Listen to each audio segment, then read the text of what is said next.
Sí, señores, a primera plana en esta nueva andadura, ya saben, con formato de entrevista unida a la actualidad informativa. Por aquí, por nuestros estudios, están pasando de hecho todas aquellas entrevistas que son actualidad o que pueden aportar o explicar de cualquier asunto del panorama informativo asturiano. Con la que está cayendo, con la pésima situación económica que padecemos, todavía hay empresas que, obedeciendo quizá a razones especulativas o por desafortunadas intervenciones de los poderes públicos, despiden a sus empleados a pesar de que su situación económica es, en algunos casos al menos, sostenible. Esto probablemente es todavía más incomprensible para el ciudadano de a pie y sobre todo para los propios trabajadores de estas empresas. Es el caso, por ejemplo, de Chupa Chups, legendaria empresa con sede en Piloña, o de Venturo 21, que está en San Martín del Rey Aurelio. Esta última, además, es curioso la historia que arrastra, porque es una empresa que se presentó en el principio como abanderada de lo que debía ser la reconversión de una zona minera. Recibió subvenciones millonarias también de fondos públicos y además, a pesar de que el Principado controla el 49% del accionado de esta empresa, no supieron o no quisieron ver lo que ocurría. El resultado, que decenas de trabajadores han ido a la calle, otros mantienen todavía el puesto de trabajo pero están a punto de someterse a un ERE, o incluso en algunos casos llevan bastante tiempo sin cobrar. Llevan incluso un mes encerrados en el ayuntamiento. Con nosotros hoy está Miguel Fernández, que es el secretario del comité de empresa de esta fábrica a la que aludíamos, de esta empresa Venturo 21. ¿Qué tal, Miguel? Buenas noches. Hola, buenas noches.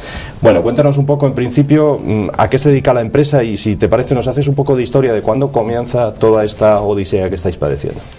Bueno, pues Venturo 21, como bien decías, es una empresa que se instaló en San Martín del Rey Aurelio, comenzó a mediados de 2005 y es una empresa de cartografía que, pues bueno, enseguida se ha vendido, ¿no? Se ha hecho como un icono de la reactivación minera. De hecho, está asentada. Se presentó como eso, ¿no? Como... Sí, está asentada en una antigua explotación minera, en el Pozo Venturo, en la Guardia de Carrocera.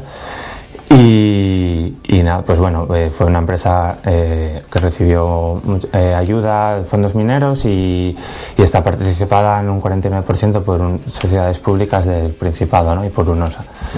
La empresa pues arrancó bien, con unas expectativas muy grandes en cuanto a mercado de trabajo de cartografía. Se habló que enseguida iba a acceder a mercados internacionales, pero se quedaron muy altas, ¿no?, las expectativas, y de hecho pues ya hace un par de años que llegamos a ser 130 trabajadores en el máximo número de trabajadores que hubo. Tuvo que empezar a ajustar porque pues esas expectativas no se estaban cumpliendo, aunque sí que siempre tuvimos carga de trabajo, ¿no? Pero bueno, se reconoció además también por parte de la empresa, hubo unos problemas hubo una mala gestión y hasta que no se ajustó, que fue sobre todo en el año pasado, en 2009, cuando también hubo un expediente de regulación de empleo temporal, cuando pues eso se ajustó un poco a la situación real, ¿no? Entonces comenzó ya en 2009 a verse los problemas con ese expediente de regulación temporal de 6 meses, donde estuvo casi la mitad de la plantilla afectada, aunque siempre con la misma carga de trabajo, ¿no? Se ajustó siempre a la plantilla hasta el mínimo de 73 trabajadores que llevamos. Se seguía manteniendo una carga de trabajo todavía. Sí, de hecho el volumen de facturación de estos últimos 3 años ha sido siempre el mismo. Sin embargo, en 2008 tuvo pérdidas millonarias también, de más de 1 millón de euros, y sin embargo en 2009, con la misma carga de trabajo del año anterior y con los trabajadores ajustados a esa cifra de 73, pues terminó el cierre con un beneficio de explotación positivo, ¿no? Ajá.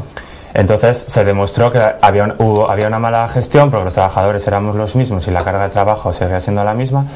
Y se veía que parecía que había un cambio de tendencia, hubo un cambio de tendencia y que podía despegar, ¿no? Pero ¿qué pasa cuando los últimos meses, y sobre todo pues eso, desde septiembre ya también desde 2009, empezamos a tener problemas en el cobro de nóminas y con retrasos y y bueno, problemas sobre todo de cobro de nóminas, ¿no? Siempre, bueno, las razones eran de tipo de liquidez, ya se veía, bueno, la falta de liquidez con los bancos y tal, pero bueno, seguíamos cobrando, seguíamos trabajando, pues bueno, veías que bueno, sí que podían ser problemas de liquidez.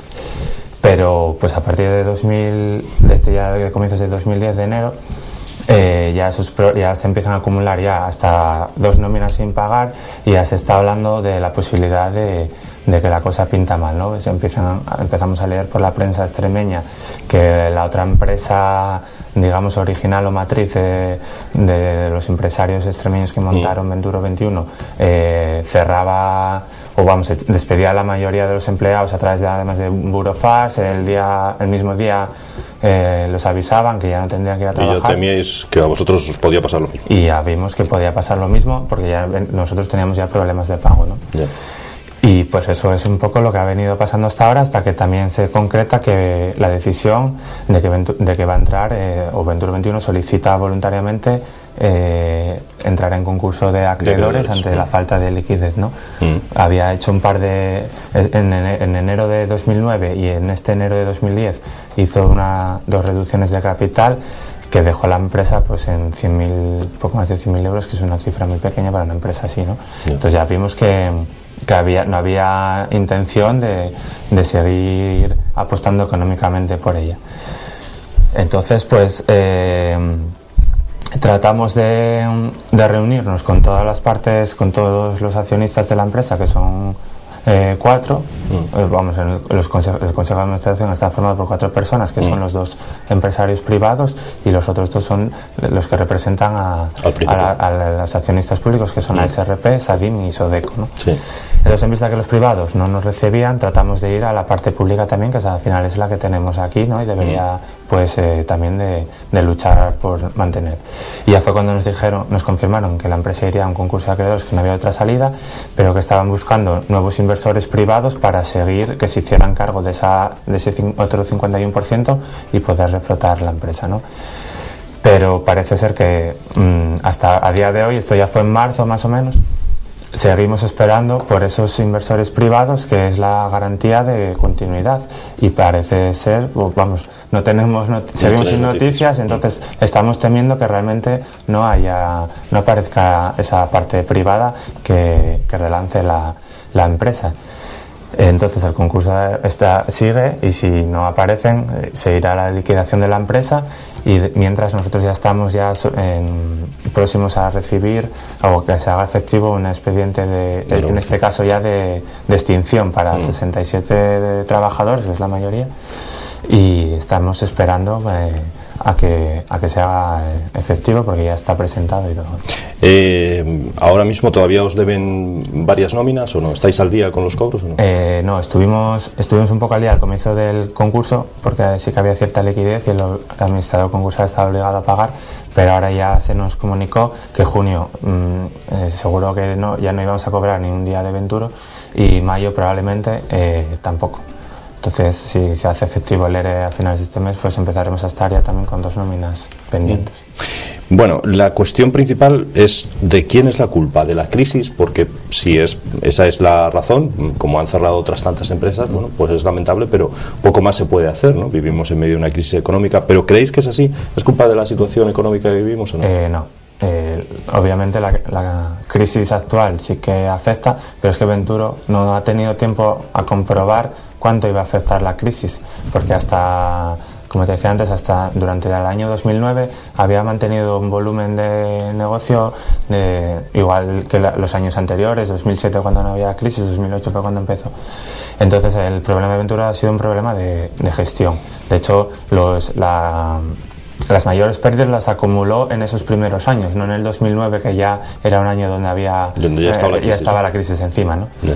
Entonces es un problema de gestión, que sí que de cara a este año se esperaba que no, o sea, se prevé que no iba a haber tanta carga de trabajo, pero es que ya a comienzos de este año ya es cuando se toman esta decisión de acudir al proceso concursal, ¿no? Entonces el problema de Venturo es un problema de gestión de los primeros años, donde se crearon unas expectativas y se montó la empresa muy a lo grande, cuando todavía no estaba asentada, ¿no? Como cualquier empresa, lo lógico es empezar poco a poco y ir adecuándote a, si vas creciendo, ir creciendo, pero primero con el trabajo dentro ya, ¿no? Y aquí fue al revés. Lo decías tú antes, se presentó la empresa como una de las ideas innovadoras para reactivar las comarcas mineras, con mucha pomposidad, ¿no? En el momento en el que se puso en marcha, ¿no?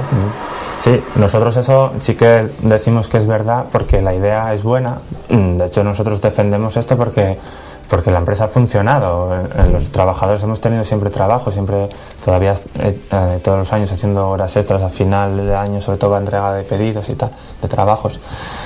Y la idea es buena y nosotros, eso por supuesto que estamos muy contentos de haber estado ahí trabajando, pero lo que vemos es que, y lo que lamentamos es que una idea que sí que ha sido buena y que ha ayudado a que muchos jóvenes de las cuencas, porque somos en su mayoría jóvenes, ¿no? de allí, hayamos tenido una oportunidad de trabajo y que ahora pues veamos que haya fracasado, pero no porque haya fracasado la idea, sino porque ha habido un poco de dejadez o de mala gestión, ¿no?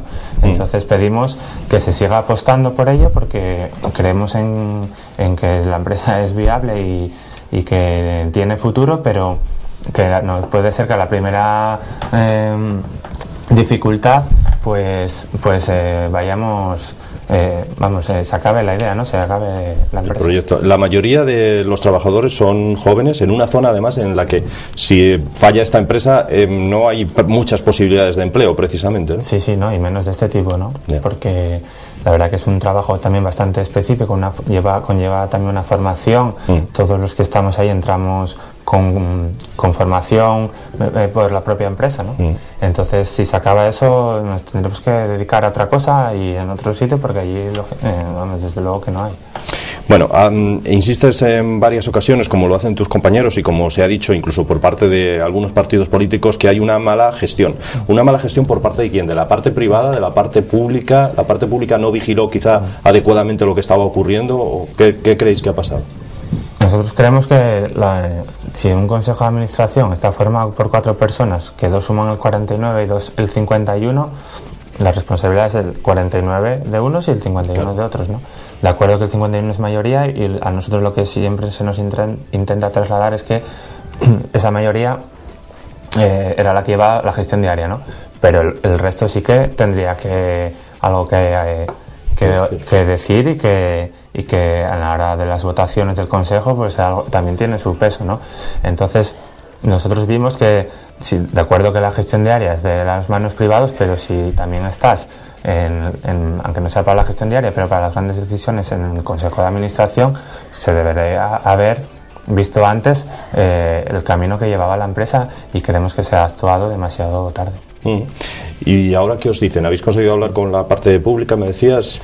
Bueno, nosotros en su día habíamos llegado a hablar con la Consejería de Industria, pero fue cuando nos confirmó que iríamos al concurso de acreedores y que se estaban buscando soluciones. Nosotros ahora volvemos a pedir reuniones para saber realmente si esas soluciones y esos nuevos inversores hasta qué punto es verdad y qué posibilidades hay, qué opciones o qué condiciones pueden estar poniendo.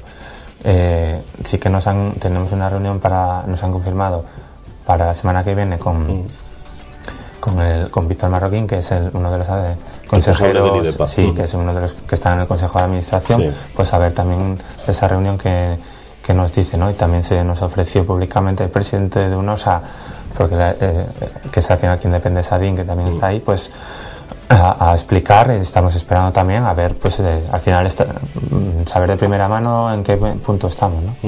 La situación de Ventura 21 ha provocado además una tormenta política, acusaciones de todo tipo. Se quiso crear incluso una comisión de investigación para saber qué había ocurrido, pero se rechazó. No sé eso cómo lo veíais los trabajadores. Sí, creo que se vota mañana, creo, en la Junta. Sí, bueno, se rechazó. Ya se sabe que ya es la posición de los 3 grupos, ¿no? Nosotros las responsabilidades políticas ahí no queremos, o sea, ni entramos ni no nos posicionamos, porque bueno, cada grupo político sabrá hasta lo que debe y no debe hacer, ¿no? Nosotros lo que exigimos es la solución, que creemos que la tiene que haber y que es donde se debe centrar, sobre todo ahora a corto plazo, todos los esfuerzos para que para buscar la solución. Luego las responsabilidades, pues que si es a través de la Junta del Principado de Asturias o a través de otros medios, pues eso que lo estimen oportuno, para eso están nuestros representantes. Nosotros ahí no nos posicionamos ni de una ni de otra manera porque no creemos que es un tema político. Sabemos que hay un tema político y hay un tema laboral, y nosotros pues por lo que estamos luchando es por el laboral, y es el que exigimos que se centren también los esfuerzos, ¿no? La empresa, ¿cuántas subvenciones, cuánto dinero puede haber recibido? Sí, recibió una subvención directa de 1.100.000 euros de fondos mineros, más aparte pues todas las instalaciones y toda la adecuación del Pozo Venturo, que se hizo a través de UNOSA, ¿no? y de EPA. Pues podría ascender eso a casi 4 millones de euros los que recibió en total para poder asentarse, ¿no? Los empresarios llegaron y tenían ya todas las instalaciones montadas y tal. Más aparte luego el aporte económico dentro del consejo del accionariado de la empresa de estas 3 sociedades públicas, ¿no? O sea, se recibió varios millones de euros. Era muy fácil. Era muy fácil, sí.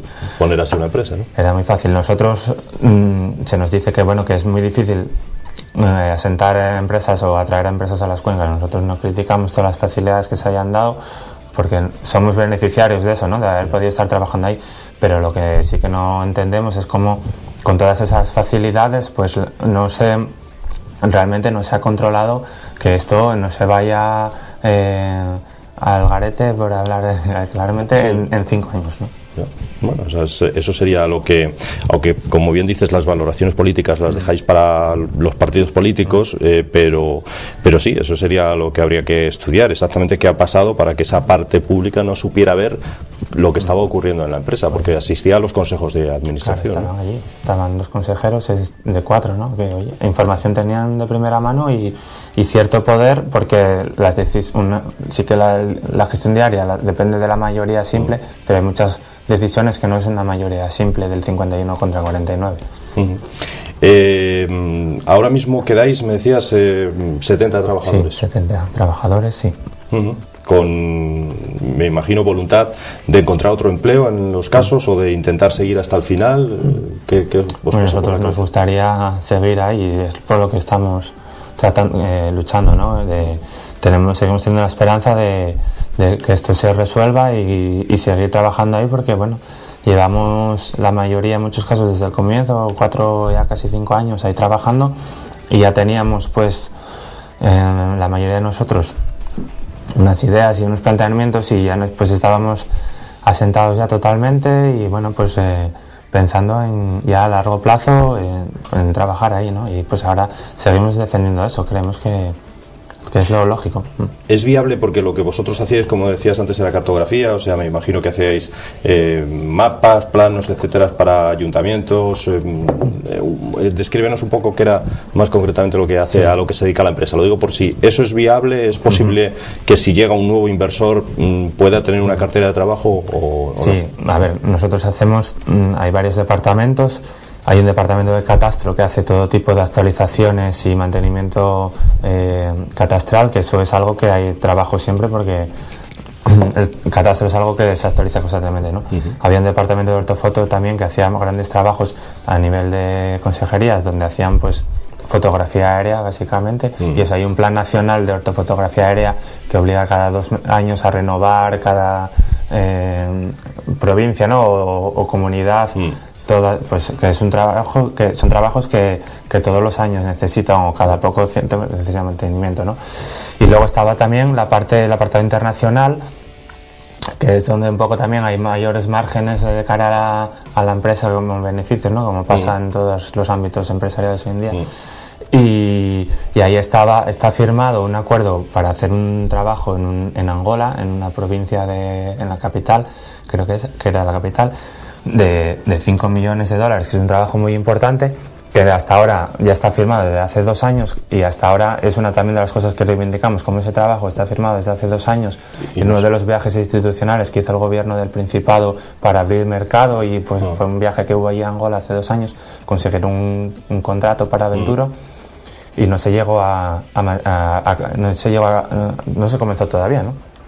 Entonces no entendemos tampoco por qué, si está firmado, pudo tardar tanto, y pues si ese trabajo estuviera hoy ya comenzado o a punto de comenzar, pues estaríamos en una situación totalmente distinta, porque tendríamos una carga de trabajo garantizada para unos 2 años, ¿no? Entonces, una de las cosas también que estamos pidiendo, como ese trabajo hay manera de poder agilizarlo para tenerlo encima de la mesa, y que la empresa aunque pueda estar en concurso de acreedores tranquilamente, pero nosotros trabajando dentro, los trabajadores, ¿no? Por cierto, que desde que se destapa toda esta situación, un poco después decidís encerraros en el ayuntamiento, lleváis allí casi un mes, un poco por llamar también la atención, o cuál es la razón del encierro.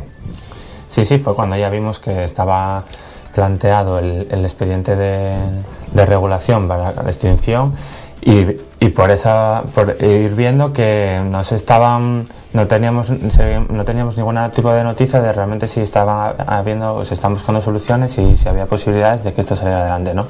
Y luego vimos que se estaba también derivando un poco el tema hacia responsabilidades políticas, y veíamos que se estaba ya olvidando muy rápidamente el problema de los trabajadores, ¿no? Que es el primer problema que hay, ¿no? Entonces, por eso decidimos comenzar el encierro, para hacer ver que todavía hay 73 trabajadores, que seguimos siendo trabajadores de Venturo, a la espera de que se resuelva el expediente, que necesitamos una solución urgente. Pues me temo que lo único que queda es seguir esperando, y ojalá que aparezca un inversor. Lo que pasa es que, claro, estas empresas, estos asuntos en los que se han visto envueltas otras empresas, hay ya una larga trayectoria, ¿no?, de otros casos que han recibido subvenciones, que después han marchado. Me temo que son bastante habituales, ¿no?, y no siempre se resuelven satisfactoriamente. Ojalá que esto no sea así, que sea una excepción, ¿no? Sí, esperemos, sí. Lo que está claro es que hay que cambiar. Como dices, hay muchas empresas que reciben subvenciones. Tenemos aquí también el caso de Chupa Chups, una gran, además, empresa multinacional que no recibiendo ayudas, y a la primera de cambio, pues cuando esas ayudas acaban, o hay otras ayudas mejores en otro sitio, tal. Entonces algo habrá que hacer también, porque no puede ser que ayudas que al final las pagamos todos los ciudadanos, ¿no? Está claro. Pues que se puedan con esa facilidad ir y venir, y dejando al final por medio a muchos trabajadores. Sí, alguien dijo que era una empresa cazarrecompensas, la definieron, ¿no? Es que al final da todos... no puedes pensar otra cosa, porque bueno, con todo lo que se recibe, y una vez que termina el compromiso por las ayudas recibidas, se cierra, pues ¿qué vas a pensar, ¿no? Pues mucha suerte para esas 70 personas que quedan allí. Ojalá que podáis seguir trabajando en las cuencas mineras, que es complicado de por sí, ya que por lo menos tenéis esa posibilidad. Ojalá que siga adelante. Miguel Fernández, secretario de Comité de Empresa de Venturo 21, no sé si quieres añadir algo más. Si no, desde luego, gracias por... Nada, daros las gracias a vosotros por ayudarnos también a poder explicar y difundir un poco la situación, y esperemos que haya suerte. Mucha suerte. Gracias. Y a ustedes, señoras y señores, decirles que les vemos de inmediato. Nos vamos a una pausa publicitaria y volvemos inmediatamente. Pues estamos aquí de vuelta después de la publicidad. Continuamos en Primera Plana tras esa pausa con nuestras entrevistas ligadas a la actualidad. La grave crisis económica, por un lado, y de las administraciones públicas, por otro, que padecemos, no solo afecta a centenares de trabajadores que, como acaban de contarnos los empleados de Venturo 21, se ven abocados a quedarse sin empleo. Quienes logran mantenerlo tienen que enfrentarse a recortes en su salario, y por el contrario, el aumento de los precios de servicios básicos, como puede ser en breve el recibo de la luz. Para saber cómo está afectando a los consumidores esta crisis, está con nosotros en la segunda parte de este Primera Plana de hoy Dacio Alonso, que es el presidente de la Unión de Consumidores de Asturias. Dacio, buenas noches. Muy buenas noches. Bueno, esa es la última, nada más, de las que nos pueden llegar, ¿no? Después de esta travesía del desierto que estamos realizando con la plena crisis económica, nos quieren subir el recibo de la luz. Yo creo que una burrada, ¿un 4 es? ¿O? Hablando de un 4%, sí. Un 4% que hay que añadirle... Vamos a situarlo bien, es verdad. Es una propuesta que hace el Ministerio de Industria. Claro, las propuestas que hace el Ministerio de Industria, cuando las hace, ya ponte a temblar, ¿no? Porque cuando se hacen con conocimiento de causa y con intencionalidad, ¿no?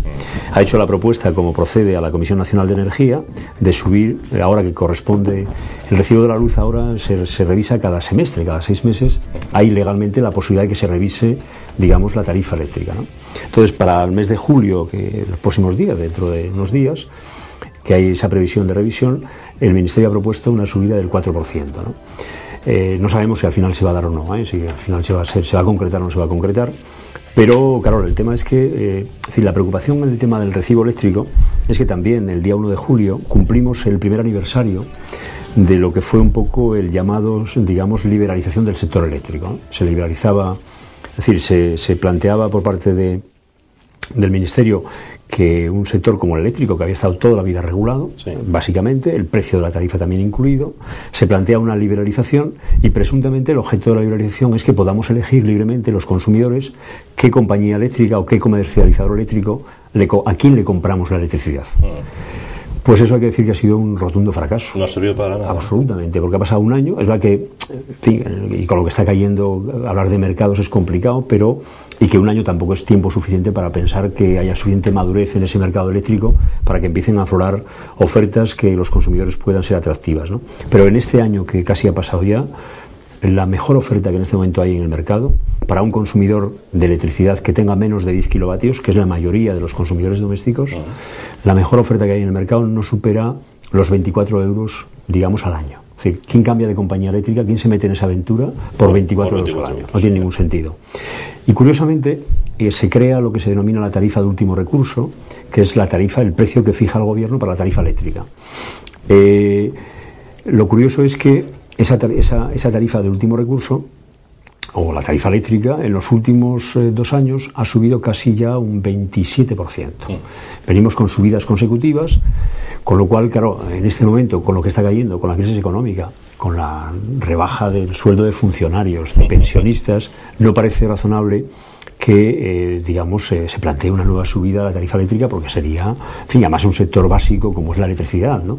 Bueno, pues yo creo que ahí es una situación complicada para el bolsillo de los consumidores, y nosotros lo que hemos propuesto al Ministerio es que se congele la tarifa, es decir, que haya una congelación, dada la situación dada la situación económica y lo que está en este momento enfrentándose en la economía doméstica, no sería asumible, y sobre todo no sería asumible por una cosa, porque nos consta además que las compañías eléctricas se han puesto de acuerdo para que no haya competencia en el mercado eléctrico. Es evidente, ¿no? Se han puesto de acuerdo. Además, no lo dice la UCE ni lo dicen las organizaciones de consumidores, lo dice la propia Comisión Nacional de la Competencia. Se han puesto de acuerdo, además a través de la propia patronal, para impedir que se puedan hacer daño, para que los consumidores puedan elegir libremente. Con lo cual no está justificado ni la subida, y no lo está precisamente porque las compañías eléctricas no quieren que haya competencia. Por lo tanto, no parece razonable que la subida se produzca, pero bueno, esperemos a ver qué pasa el día 1 de julio, ¿no? Yo iba a preguntarte eso precisamente, ¿por qué? ¿Qué puede justificar esta subida? ¿Ha habido un aumento de costes? En fin, ¿cuál es la razón? Claro, el tema del sector eléctrico se viene diciendo que producir kilovatios en España,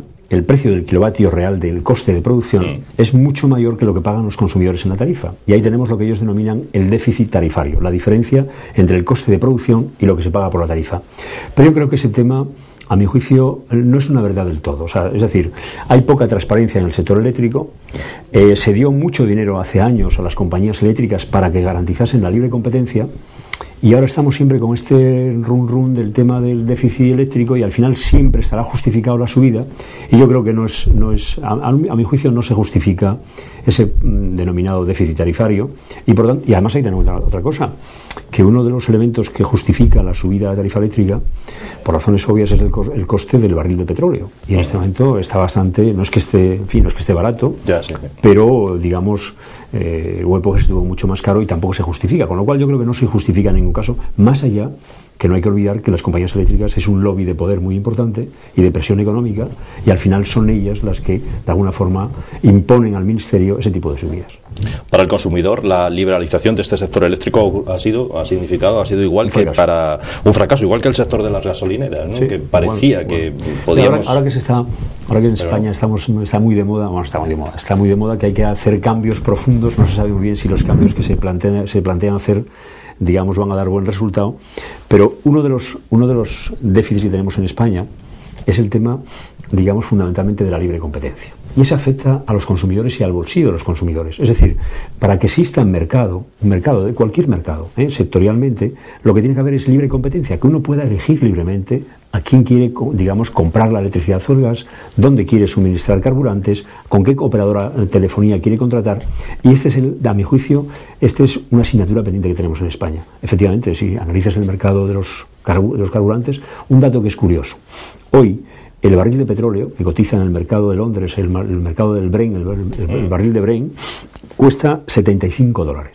Bueno, pues en Asturias, hoy cuesta un litro de gasoil 1,10, €1.10. Y es el mismo precio cuando el barril costaba casi $90. O sea, no ha bajado absolutamente nada. Y es curioso que cuando sube el barril, en el momento que sube un dólar, sube automáticamente. Ahora, cuando baja, tarda, en algunos casos como ahora, hasta 1 mes o 2 meses en bajar el precio. Y eso significa que no hay competencia. Y ahí tenemos un problema serio, ya digo, no solamente en carburantes, en electricidad o gas, en telefonía móvil. ¿Por qué? Porque lo que se hizo en los años, cuando se anunciaba que se liberalizaban los sectores para garantizar la libre elección de los consumidores, lo que se hizo no fue liberalizar, a mi juicio, fue privatizar. Y se privatizó y se dio a 2 o 3 empresas. Y al final lo que antes era un monopolio público, ahora es un oligopolio privado, pero que con ausencia clara de competencia. Y esto es un problema serio.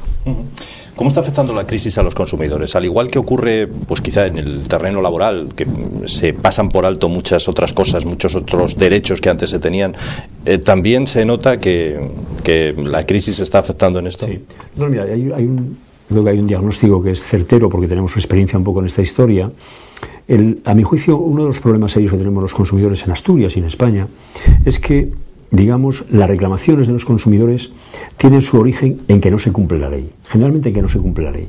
Y hay legislación muchísima, porque además ahora mismo hasta Europa legisla, porque es donde viene realmente la legislación básica, pero también legisla el Estado, las comunidades autónomas, hasta los ayuntamientos legislan también, provocan normas.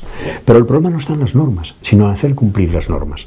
¿Qué ocurre? Que la administración, cualquiera, la del Estado, la autonómica o la local, es la que tiene la obligación legal de hacer cumplir esas normas. Es decir, a través de la inspección, del control de mercado, que se cumplan las leyes. Y en época de vacas gordas, en época de bonanza económica, no se obligaba a las empresas, no había casi control de mercado. Ahora que estamos en época de crisis, a nadie se le ocurre abrir un expediente a una empresa. Y claro, ¿eso qué está obligando? Bueno, pues está creando situaciones de indefensión, porque como la administración no quiere meter mano a las empresas, y además a mi juicio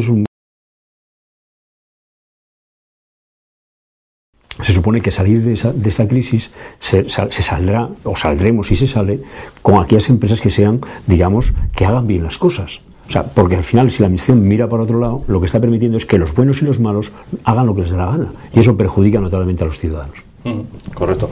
Tenéis un observatorio, si no me equivoco, donde echáis un vistazo a lo que tiene que ver con el consumo. ¿Cuáles son las consultas más habituales de los consumidores? Yo me imagino que deben ir por el mismo camino. Sí. El año pasado pues tuvimos 14.000 entre consultas y reclamaciones, ¿no? En torno a unas 14.000, que significó con relación al año 2008 un incremento del 12%.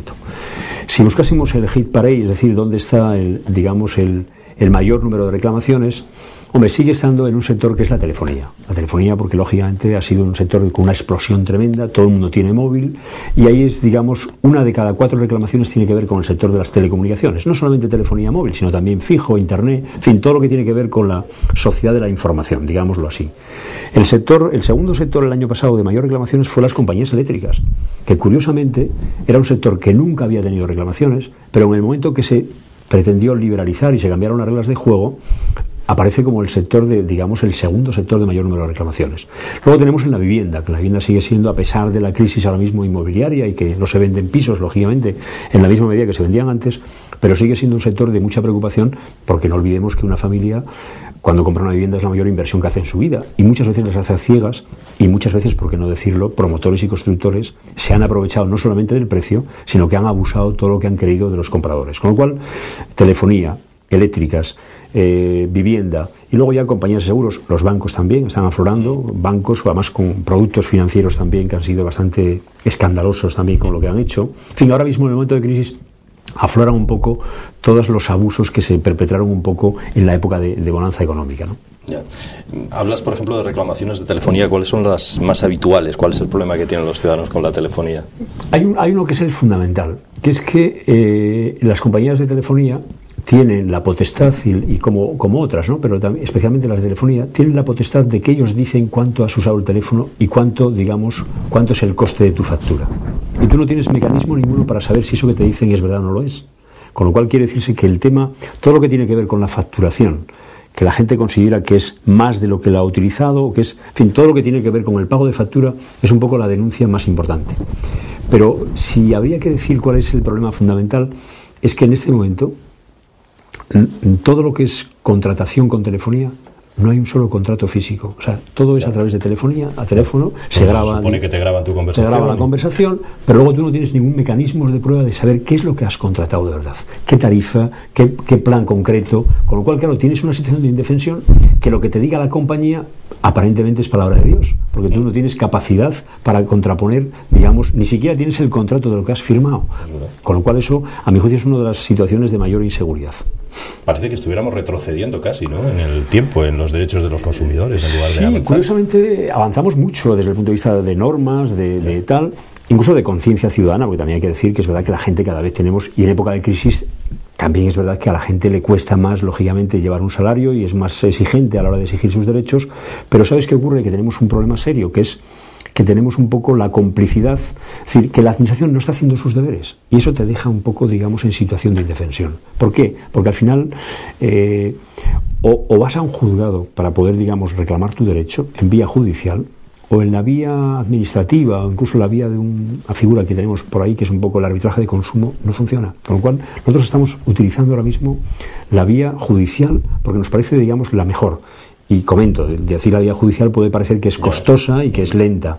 Pues hay que romper un poco ese cliché. Nosotros los consumidores en España, a través de la ley de enjuiciamiento civil, cosa que es muy desconocida para la gente en general, puedes ir a, digamos, a reclamar cualquier tema de consumo que sea una cantidad económica, siempre y cuando no supere 900 euros. Y puedes ir a los juzgados sin abogado y sin procurador, con lo cual perfectamente es una vía, además está siendo muy rápida, y nosotros nos ha dado mucha satisfacción en temas como el enganche del agua en Oviedo. Vamos a empezar ahora a recuperar la plusvalía que se cobró ilegalmente, temas como lo de Aucalsa, de la indemnización de Aucalsa. O sea, la vía judicial se convierte en la mejor vía para resolver los problemas de los consumidores y sin costes especiales, con lo cual es la mejor, digamos, instrumento ahora mismo.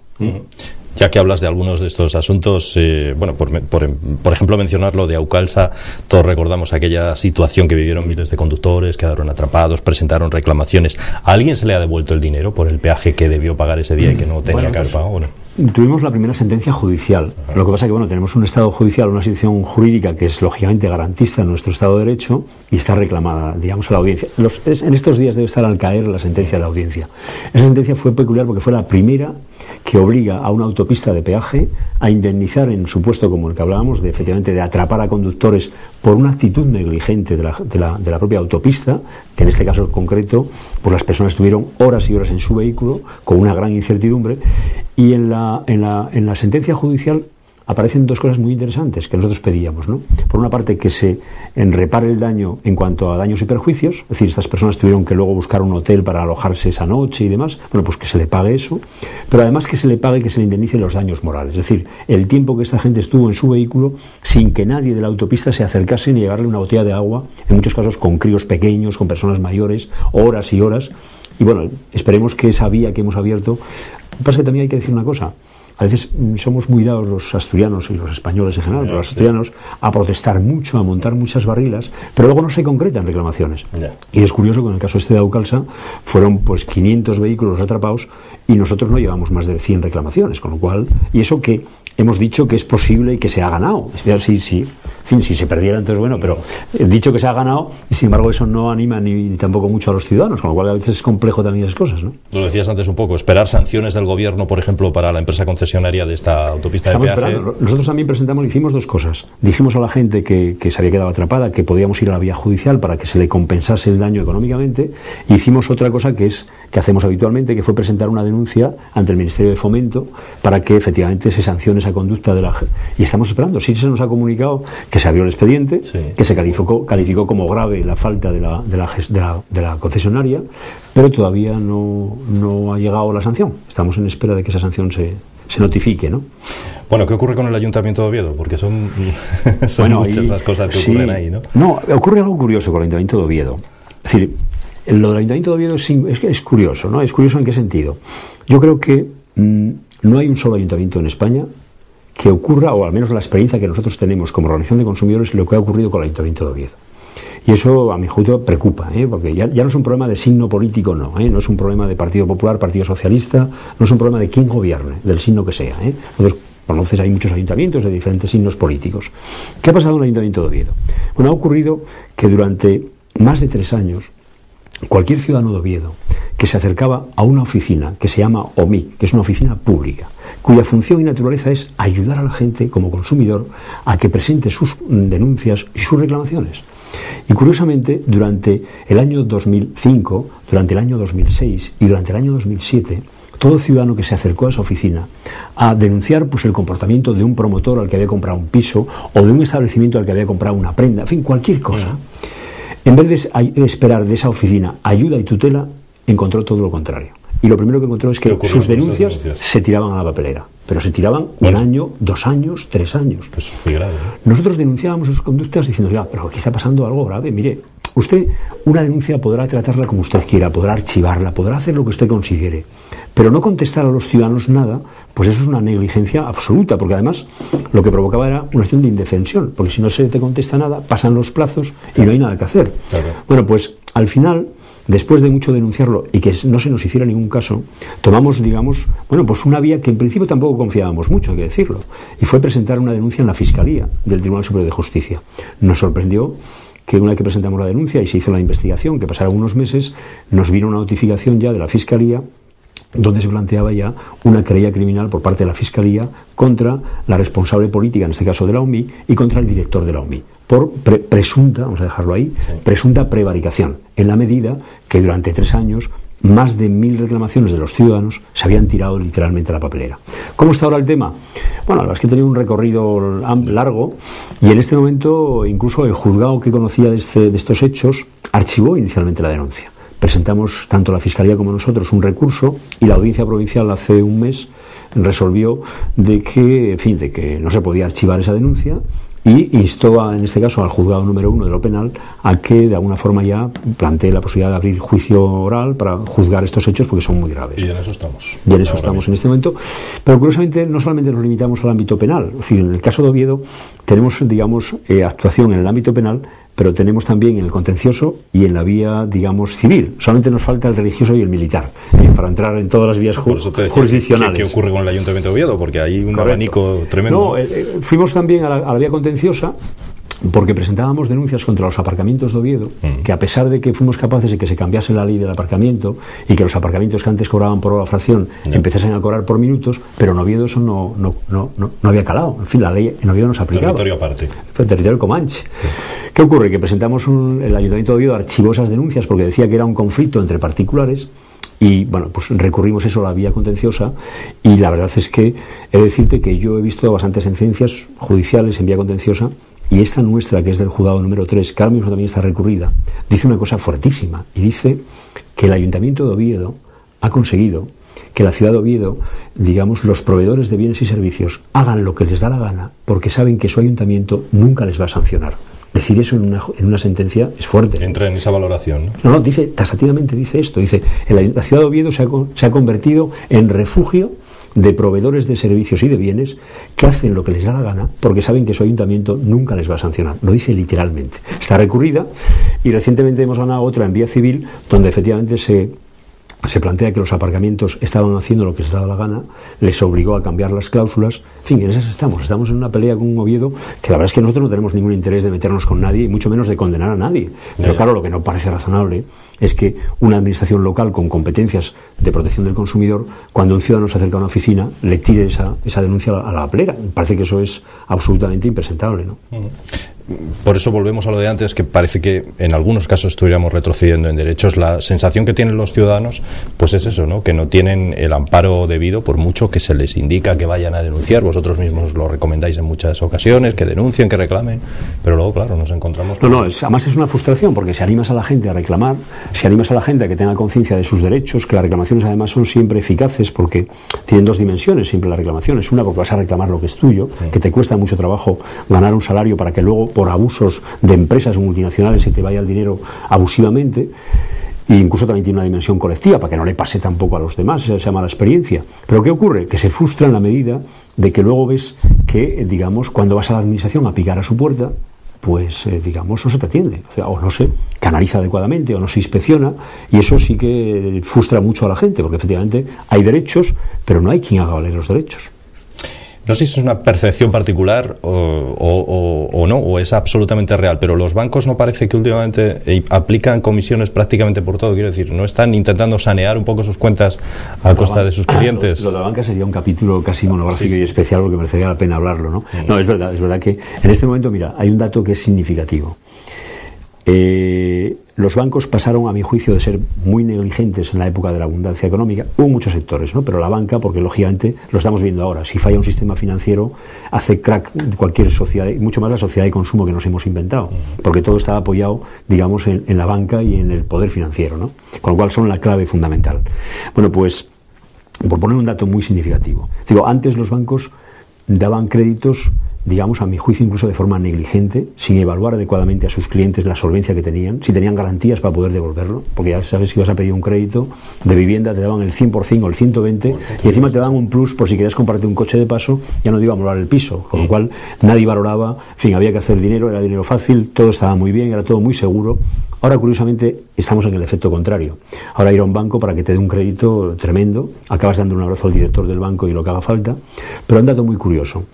El precio del dinero hoy en Europa, que fija el Banco Central Europeo, está en el 1%. Es decir, el dinero que presta el Banco Central a las entidades financieras se lo cobra al 1% de interés. Hoy, en cualquier banco en Asturias, que vayas a pedir un crédito al consumo, no está por debajo casi del 10%. Es decir, ellos compran al 1 y venden al 10. Es decir, el negocio es garantizado, de una forma tremenda. Y dos, hemos tenido una experiencia con algunos productos financieros que son, digamos, yo diría que de una avaricia total. Esos famosos swap que se está diciendo por ahí, ¿no? La usura total, es decir, gente que ha contratado una hipoteca, le ha llamado su director del banco para decirle y ofrecerle un producto financiero que era una maravilla para cubrir el tipo de interés cuando subía, pero no se le advirtió que cuando empezase a bajar el que pagaba era él. Y hay gente que hoy en Asturias está pagando por ese tipo de productos mucho más por ese presunto seguro que por la hipoteca que está pagando, sin habérsele advertido, sin haberle dicho nada, con lo cual con los bancos hemos topado, ¿no? En ese sentido es siempre muy complicado. No obstante, lo decías antes, es una costumbre muy española la de no canalizar las reclamaciones más allá de las 4 voces que damos cuando nos ocurre una cosa de estas, ¿no? Los ciudadanos van teniendo más conciencia, no obstante, de la necesidad de que... Puede parecer una contradicción, ¿no? Decir que es verdad que vamos cambiando un poco los hábitos muy lentamente, también es verdad, porque a veces, ya digo, casos y ejemplos los tenemos. El tema, que acabamos de contar ahora de los bancos, nosotros estamos teniendo sentencias favorables, en este caso, en estos productos financieros, cuando los bancos no informaron adecuadamente a sus clientes del alcance que tenía eso que estaban firmando. Y somos conscientes que hay muchas familias en Asturias afectadas y que estamos teniendo sentencias positivas. Pues la gente no da el paso de venir a reclamar. En fin, cuando están, insisto, cobrándole unas cantidades importantísimas. Esto da calza. Si ha habido 500 vehículos, ¿cómo es que solamente llevamos 100 o 200 personas afectadas? Yo creo que ahí, en el tema del enganche del agua, conseguimos unas sentencias en Oviedo magníficas, que es que los promotores que vendieron en los años 2000 hasta el 2005 en Oviedo, que vendieron más de 15.000 viviendas, le cobraban, si era poco lo que ganaban, le cobraban al comprador de la vivienda el impuesto de la plusvalía, que es un impuesto que grava los beneficios, que es que tiene que pagarlos el promotor, pues se lo metían en el contrato al comprador. En los enganches del agua del edificio a la red de agua también se lo cobraban.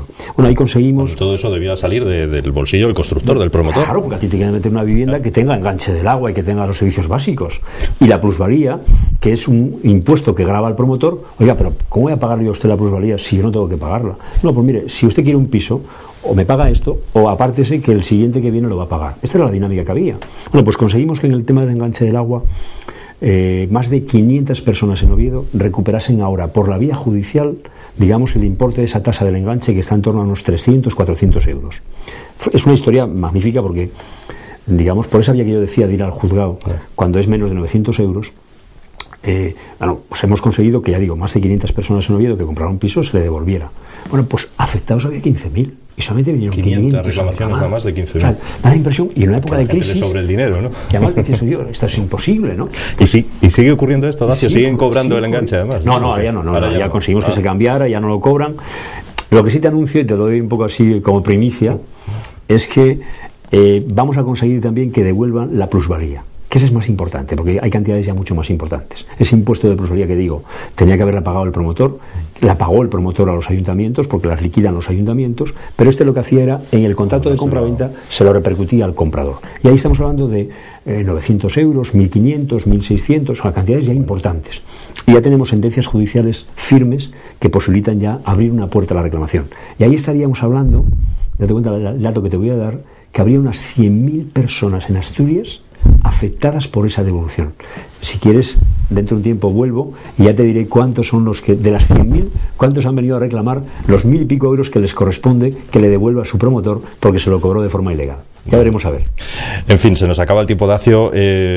Quizás estamos todos pensando ya en marcharnos de vacaciones, así que recomiéndanos algo de viajes, no dónde ir, que eso ya elegimos nosotros, pero sí qué hacer cuando vamos a contratar el viaje. Vamos a ver. Hombre, siempre prudencia, ¿no? Estas cosas siempre. Y además tenemos una cosa muy importante, para hacer un viaje, además ahora que la gente nos movemos muy bien por internet, que las compañías de bajo coste, es verdad que ha irrumpido. Eso es lo que es competencia. Cuando hay competencia, pues claro, los precios bajan de una forma importante, ¿no? Por lo tanto, primera cautela, las cautelas necesarias, que son un poco el sentido común. Sí, tampoco está todo inventado, tampoco al final, pero bueno, algunas cautelas sí. Es decir, toda la información, todo lo que documentemos, si sacamos un viaje por internet, en fin, lo que sea, todo, que guardemos toda la documentación. Todo, que tengamos toda la documentación. Donde quiera que vayamos, la publicidad que nos hayan, digamos, que nos haya traído para contratar, esa publicidad es contractual y es exigible, que también la guardemos, todo, que guardemos todo lo que tengamos, porque si tenemos luego una mala experiencia, la única forma para resarcir esa mala experiencia es reclamando y documentando bien la reclamación. Y yo creo que con esa cautela de sentido común y guardar bien los papeles, y sobre todo ver que hay muchas ofertas y hay una pluralidad, digamos, importante, y que, bueno, cada uno en función de sus recursos económicos, que vea cuál mejor le interesa, pero con esa cautela de guardar la documentación para una posterior reclamación si hubiera una mala experiencia. Bueno, parece eso, que esa es una de las cosas a las que menos estamos dispuestos a renunciar, a marchar de vacaciones, sí, a pesar de la crisis. Pero que antes hacía mucho más porque estábamos muy colgados del crédito. Es decir, antes lo que había era un apalancamiento tremendo y hacíamos casi todo, la comunión, las vacaciones, todo, digamos, tarjeta de crédito o crédito de consumo. Eso se ha restringido y por eso tenemos una contención del gasto, pues dicen que en torno a un 25%, y probablemente sea verdad. Bueno, alguna ventaja tenía que tener todo esto. Sí, también. Dacio Alonso, el presidente de la Unión de Consumidores de Asturias. Gracias por estar con nosotros en este Primera Plana de hoy. Muchas gracias. Hasta luego. Y a ustedes, señoras y señores, como siempre, agradecerles también que hayan permanecido con nosotros en este día de hoy. Volvemos la semana que viene con otros temas, con otros asuntos que tratar.